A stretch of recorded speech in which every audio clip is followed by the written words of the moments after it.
Hey, welcome back to another edition of Trail Insight, and I got another gear review for you here. This happens to be a mountain bike gear review, and if you like this stuff, feel free to hit the like button and subscribe.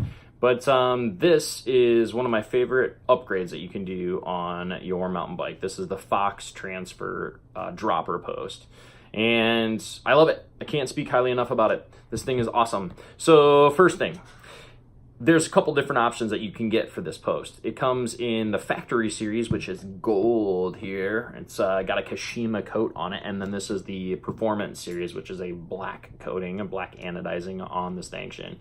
And you would probably opt for the gold Kashima coating if you had that on your fork. And if you don't, and your fork is black, maybe opt for this performance series, because there really is no performance upgrade by going to the Kashima coating. It's supposed to reduce friction in the stanchion here, but on a dropper post that's not moving up and down like your fork is all the time, I really think this thing works flawlessly. It works great the way it is. So it's really a matter of matching. If you like the gold look, spend the $50, get the Kashima coating. If you like the black look, save the money and enjoy the performance series. I think they work great. There's also a couple routing options that you can do. This one's cable routed on the outside, and they also come in an internal cable routing. The cool thing about the cables is this isn't a hydraulically actuated post. It's just a simple shift cable and housing that you can get from any bike shop, and the maintenance on it and the install on it is super easy. So that's one thing I really like about this. There's no bleeding that you have to do or anything like that. If it's not working right, get a new cable, get a new housing, cut it to size, you're good to go. Mine is externally routed just because that's how I have to do it on my frame. It's worked flawlessly. There is inside a hydraulic unit that allows this thing to go through its travel, and it's super silky smooth and it works great. So they come in a couple different lengths. This one is the 150, and they come in, you can get them in different travel. So 100 millimeters of travel, 120 mils of travel, and then this one is 150. And they also come in a few different widths depending on your seat post. This one happens to be a 31.6. That's what my seat post ran. So you can get a couple options to fit your bike. And as far as how they work, this thing has been silky smooth.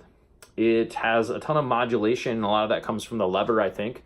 The lever is constructed really nice. It's all metal. You can mount it on the left side of the bar underneath it. You can also mount it on the right side of the bar on top or underneath it. So there's a lot of options for mounting the lever where you want it. And the lever has a ton of modulation. It's also really light action. If you press hard, this thing is going to drop quick. If you press hard, it's going to come up quick. But at the same time, if you give it a light little kind of press with your thumb or finger or whatever you use, it's going to come up nice and slowly. So it's got a lot of modulation on the post. I've had this thing now for 2 years running it, and it's worked flawlessly. There's been no issues with maintenance. It hasn't developed any side-to-side play in the saddle. It's a pretty rock-solid unit. I would say super easy to install, great to use, kind of maintenance-free. Just keep it clean and enjoy the heck out of it. It's one of the best upgrades I've done, and I've really enjoyed it. Even coming from an XC background where I really felt like I wouldn't need it, I've really, really liked having it on my trail bike. So again, Fox Transfer Post, this is the Performance Series. Get it. It's a great upgrade that you can do on your bike, and it works awesome. So if you like this, feel free, hit the like button and subscribe. Otherwise, thanks for watching another episode of Trail Insight and its gear review. Thanks.